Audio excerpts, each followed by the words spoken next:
第四點咧，亦都係一個最重要、最重要嘅一個營養素嚟，就係鎂質 magnesium 啦。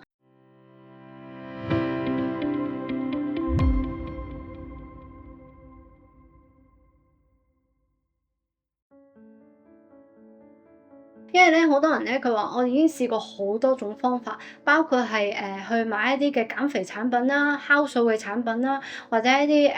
軟便嘅產品啦。咁但係咧都冇辦法咧，可以每日正常咁樣去排便嘅時候咧，咁好多人咧佢就會去依賴一啲嘅瀉藥啦，無論係一啲中成藥嘅瀉藥，例如可能番瀉葉啊、大黃啊，又或者係有瀉藥成分嘅一啲西藥啦，咁啊。到最終嘅時候咧，因為咧呢一啲嘅瀉藥咧食得多嘅時候咧，佢哋會刺激到條腸咧。首先第一個就會有機會咧出現一個我哋叫腸痙攣啦。咁啊來咗之後咧，佢會失去咗一個自主蠕動嘅能力。你必須要咧真係要洗腸啊，又或者係真係要食呢啲瀉藥咧，先至可以去得到廁所。咁而另外長時間用呢啲瀉藥嘅時候咧，亦都會有機會擾亂咗我哋腸道嘅健康，令到我哋腸道入邊本身嘅益生菌咧係被殺死，壞菌會生長咗，咁令到咧呢個便秘嘅問題咧更加嚴重嘅。